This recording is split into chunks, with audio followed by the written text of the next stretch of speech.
এই মুহূর্তে নারায়ণগঞ্জ ৫ আসন থেকে যুক্ত হচ্ছেন সহকর্মী জিএম মাহমুদ।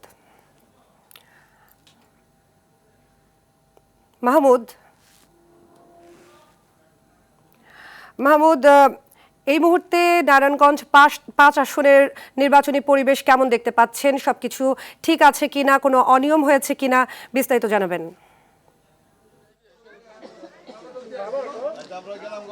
সাদিয়া, নারায়ণগঞ্জ ৫ আসনেও কিন্তু সকাল ৭:৩০ থেকেই ভোট গ্রহণ শুরু হয়েছে এবং উৎসবমুখর পরিবেশে ভোট চলছে নারায়ণগঞ্জের ৫টি আসনে। এই মুহূর্তে আপনাকে যে কেন্দ্রটি দেখাবো এটি নারায়ণগঞ্জ ৫ আসনের প্রত্যন্ত একটি অঞ্চলের কেন্দ্র। আপনাকে এই কেন্দ্রেও যে উৎসবমুখর পরিবেশে ভোট গ্রহণ হচ্ছে সেই চিত্রই আপনাকে দেখানোর চেষ্টা করছি।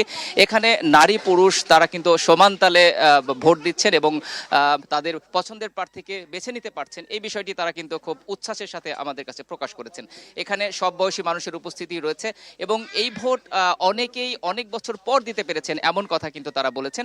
বিশেষ করে বৃদ্ধ ভোটাররাও কিন্তু এখানে এসেছেন। আপনি জানেন যে গ্রামের মানুষ তারা কিন্তু এই ভোটকে অন্যরকমভাবে উৎসব মুখর অবস্থায় মনে করে এবং তারা কিন্তু তাদের পরিবার পরিজন নিয়েই কিন্তু ভোট কেন্দ্রে উপস্থিত হয়। আমরা দেখেছি ১০০ বছরের বৃদ্ধাও এসেছে ভোট দিতে।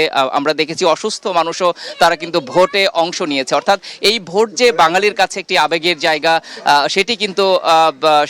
সেটি কিন্তু পরিলক্ষিত হয়েছে। বিশেষ করে প্রত্যন্ত অঞ্চলের মানুষরা আসলে এই ভোটকে আলাদাভাবে মূল্যায়ন করে সেই বিষয়টি কিন্তু প্রকাশ পেয়েছে।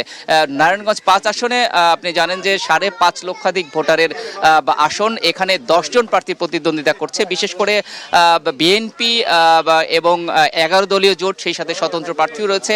৩ জনের যে একটি ত্রিমুখী লড়াই সেটি কিন্তু বেশি এখানে আলোচিত হচ্ছে।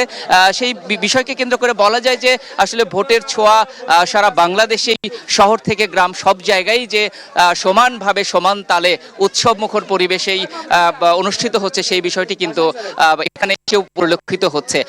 আপনাকে জানিয়ে রাখি যে এই ভোটাররা কিন্তু বিভিন্নভাবে তাদের যে অনুভূতি সেটি ব্যক্ত করছেন। আমরা জানতে চাই যে কেমন। ধন্যবাদ আপনাকে।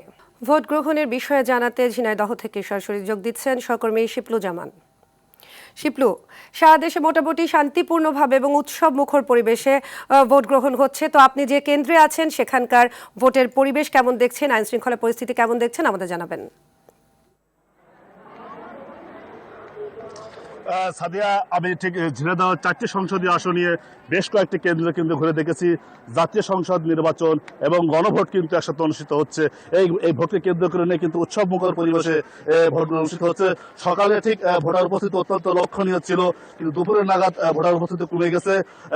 দর্শক, আপনাদেরকে আরটিভি ক্যামেরার মাধ্যমে আমি দেখানোর চেষ্টা করি। আমি যে কেন্দ্রে অবস্থান করছি শোয়েবনগর কাবিল দাখিল মাদ্রাসা ভোট কেন্দ্রে। এই ভোট কেন্দ্রে আমি কথা বলেছি এখানকার প্রিজাইডিং অফিসারের সাথে। তিনি জানিয়েছেন যে প্রায় ৪০% ভোট কিন্তু এই কেন্দ্রে পড়ে গেছেন। তো এখন দুপুরে হওয়ার কারণে কিন্তু ভোটার উপস্থিতি অত্যন্ত কম আপনারা দেখতে পাচ্ছেন। তো আমি জেলা রিটার্নিং অফিসারের সাথে কথা বলেছি, তিনি জানিয়েছেন যে ১৫,৯৬,৩৯৩ জন তাদের ভোটার অধিকার প্রয়োগ করবেন। এছাড়া এখানে হেভিয়ার্ডে ২ জন প্রার্থী প্রতিদ্বন্দ্বিতা করছেন। ঝিনাইদহ ১ আসনে সাবেক অ্যাটর্নি জেনারেল এবং ঝিনাইদহ ৪ আসনে রাশেদ খান, তিনি কিন্তু প্রতিদ্বন্দ্বিতা করছেন এই ঝিনাইদহে। তাছাড়া এখানে ২১ জন প্রার্থীতে প্রতিদ্বন্দ্বিতা করছেন। সব মশার বিরুদ্ধে সুরক্ষা দিতে এলো বসুন্ধরা এক্সট্রিম অ্যারোসল, মশার বিরুদ্ধে এক্সট্রিম সুরক্ষা। ভোট পর্যবেক্ষণ করার জন্য স্ট্রাইকিং ফোর্স র্যাব পুলিশ নিযুক্ত করা হয়েছে। এখানে ১৫ জন ম্যাজিস্ট্রেট আছেন এবং আমরা জানতে পেরেছি যে আইন শৃঙ্খলা রক্ষার্থে কিন্তু ১১,০০০ আইন শৃঙ্খলা রক্ষাকারী বাহিনী পুলিশ কিন্তু এখানে মোতায়েন রয়েছে। তো আমরা যে ভোট কেন্দ্রে অবস্থান করছি, এই ভোট কেন্দ্রে প্রিজাইডিং অফিসার আছেন, তার সাথে কথা বলবো। তিনি আমাদেরকে ভোট সম্পর্কে জানাবে যে কেমন ভোট গ্রহণ চলছে এবং কত % ভোট এখানে পোল হয়েছে, এটা আমরা তার মাধ্যমে জানবো। আমি এখানে যে কেন্দ্রের দায়িত্ব আছি, কেন্দ্রের নাম হচ্ছে ১২ নম্বর শোয়েবনগর কামিল মাদ্রাসা। তো এইখান থেকে আমি সকাল ৮টা থেকে একটা না ভোট গ্রহণ শুরু করেছি এবং বিরতিহীনভাবে ভোট গ্রহণ চলছে। এখন পর্যন্ত এখানে প্রায় ৪১% ভোট কাস্ট হয়েছে। ভোটার উপস্থিতি অবশ্যই অনেক ভালো এবং এখানে যেটা লক্ষ্য করছি আর কি, আমি যত অনেকগুলো ইলেকশন করেছি, নির্বাচন করেছি, দায়িত্ব পালন করেছি, এত সুশৃঙ্খলভাবে নির্বাচনে আমি দায়িত্ব পালন করিনি আজ অবধি। তো আমি খুবই খুশির কথা আর কি। তো এখন প্রচণ্ড রোদ, আপনারা দেখতে পাচ্ছেন। এই রোদের মধ্যেও দেখেন দোতলায় যদি একটু দেখেন কি অবস্থা, দোতলায় আমি ভোট গ্রহণ করছি, এখন পর্যন্ত লাইন শেষ হয় নাই। তো ভোটার উপস্থিতি অনেক ভালো ইনশাল্লাহ, এবং অত্যন্ত মনোরম এবং সুশৃঙ্খল পরিবেশে এখানে ভোটারদের আমরা নিতে সক্ষম হয়েছি। Thank you. তো এই ভোটটা সকাল 7:30 থেকে শুরু করে বিকাল 4:30টার মধ্যে চলবে বলে আমরা জানতে পেরেছি। তবে মানুষের ভিতরে উৎসব আবেশ কাজ করছে। সাদিয়া, এই ছিল আমার কাছে জেলা আসন থেকে সর্বশেষ সংবাদ। ধন্যবাদ। নোয়াখালীর হাতিয়ায় ভোট কেন্দ্রে প্রভাব বিস্তারকে কেন্দ্র করে সন্ত্রাসীদের হামলায় বিটিভির সাংবাদিক সহ 30 জন আহত হয়েছে। এ বিষয়ে আরও জানাতে সেখান থেকে যুক্ত হচ্ছেন সহকর্মী ইসমাইল হোসেন কিরণ। কিরণ, হাতিয়ায় আজকে সন্ত্রাসী হামলার ঘটনা ঘটেছে, তো এই মুহূর্তে আপনি যে কেন্দ্রে আছেন সেখানকার আইন শৃঙ্খলা পরিস্থিতি আমাদের জানাবেন এবং ভোটের পরিবেশ নিয়ে জানাবেন।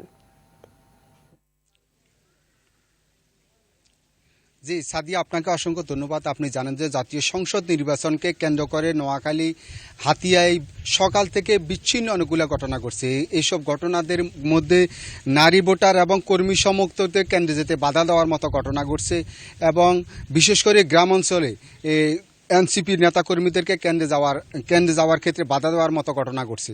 আমি এখন আছি হাতিয়া উপজেলা স্বাস্থ্য কমপ্লেক্সে। এখানে সকাল থেকে প্রায় 30 জনের মতো কর্মী সমর্থক তারা চিকিৎসা নিয়েছেন, এবং 4 থেকে 5 জন এখনও হাসপাতালে ভর্তি অবস্থায় আছেন।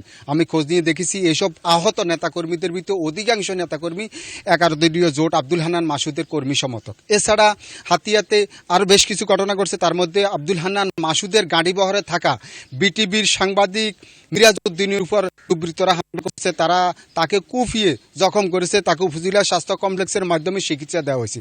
এছাড়া গতকালকে এবং আজকে বেশ কিছু ঘটনা ঘটছে হাতিয়াতে।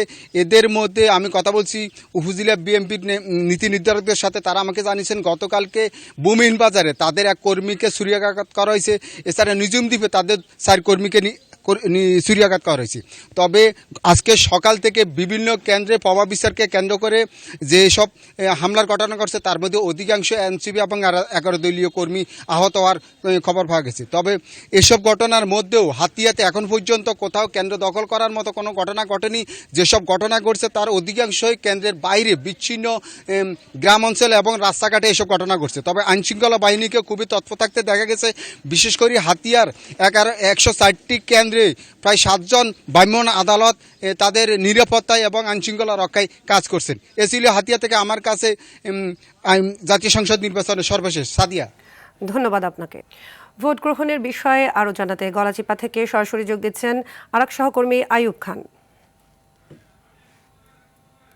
আইয়ুব, ভোট গ্রহণের পরিবেশ এখন কেমন দেখতে পাচ্ছেন আপনার আসনটিতে, এবং সেখানে ভোটারদের উপস্থিতি কেমন দেখছেন? এখন প্রায় দুপুর হতে চলল, সব মিলিয়ে আমাদের জানাবেন। জি সাদিয়া, আপনাকে ধন্যবাদ।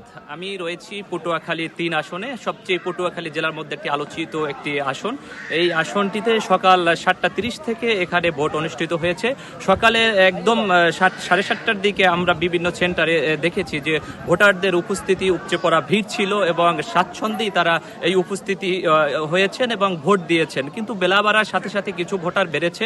তবে এই মুহূর্তে অনেক সেন্টারই আমরা দেখেছি একটু ঢিলে ঢালা রয়েছে, এবং মাঠের যেই ভোটার কেন্দ্রের যে মাঠগুলো রয়েছে সেটি অনেক জায়গায় ফাঁকা দেখেছি। এর কারণ দুপুরে যেহেতু দুপুরের খাবার একটি সময় হয়েছে বা রৌদ্রের তাপের সংখ্যা একটু বেশি, সেই কারণে হয়তো উপস্থিতিটি কম। এর বিকেলের নাগাদ আরও উপস্থিতিতে বাড়বে বলে আমরা শুনেছি। তবে ভোট কাস্টিং এর বিষয়টা যদি আমি আপনাদের মাধ্যমে জানাতে চাই, সেটি হলো আমরা বিভিন্ন সেন্টারে ঘুরেছি। আমি এই মুহূর্তে রয়েছি গলাচিপা উপজেলার চিকনিকান্দি মাধ্যমিক বিদ্যালয়। সেখানে 3,220 ভোট রয়েছে, তার মধ্যে 30% ভোট তাদের কাস্ট হয়েছে, বাকি কাস্ট হচ্ছে। তবে এই আসনটি নিয়ে যে পরিমাণ আশঙ্কা করা হয়েছিল যে এই আসনটিতে গলাচিপা এবং 10 মিনায় 124টি কেন্দ্র রয়েছে, তার মধ্যে ঝুঁকিপূর্ণ ধরা হয়েছিল 80টি কেন্দ্র, তার মধ্যে অধিকতর ঝুঁকিপূর্ণ ধরা হয়েছিল 35টি। কিন্তু সে অনুযায়ী বিচ্ছিন্ন কিছু ঘটনা ছাড়া আসলে খুব শান্তিপূর্ণভাবেই আসলে এই আসনটিতে ভোট অনুষ্ঠিত হচ্ছে। তো আমরা যদি একটু আপনার মাধ্যমে জানাই যে গতকাল রাতে একটি সহিংস ঘটনা ঘটে দুই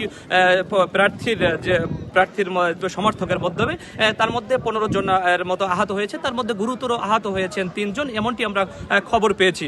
তবে আপনার মাধ্যমে একটু জানিয়ে রাখতে চাই যে পটুয়াখালী 3 আসনটি আসলে এখানে হেভি ওয়েট প্রার্থী রয়েছে। আপনারা যার মাধ্যমে জানিয়ে রাখি যে ডাকসুর যে সাবেক ভিপি নুরু এবং গণ অধিকার পরিষদের যে সভাপতি তিনি কিন্তু বিএনপির সমর্থিত প্রার্থী এখানে রয়েছেন নুরুল হক নূর।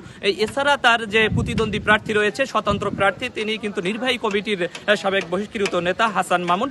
এই দুইয়ের মধ্যে কিন্তু একটি হাড্ডাহাড্ডির লড়াই আমরা দেখছি এবং ভোটের মাঠে এখন পর্যন্ত ভোটের উপস্থিতিতে তেমনটি আভাস পাচ্ছি। তা এছাড়াও আরো 2 জন প্রার্থী এখানে রয়েছেন।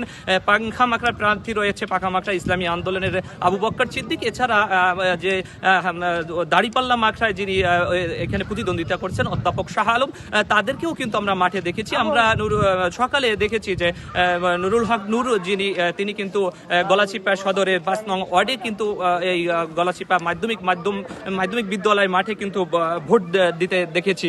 তো এই আপনাদের যদি একটু বিষয় এখানে জানিয়ে রাখার চেষ্টা করি, সেটি হলো এই 2 উপজেলায় ভোটার সংখ্যা রয়েছে 2,73,402 জন, পুরুষ ভোটারের সংখ্যা রয়েছে 1,87,173 জন এবং নারী ভোটারের সংখ্যা রয়েছে 1,83,256 জন। এই নিরাপত্তার বিষয় যদি আপনাদের একটু জানিয়ে রাখি, সেটি সকাল থেকে কিন্তু কোনো জায়গায় কোনো অপ্রীতিকর ঘটনা ঘটেনি এবং বিজিবি এবং সেনাবাহিনী, র্যাব। ধন্যবাদ।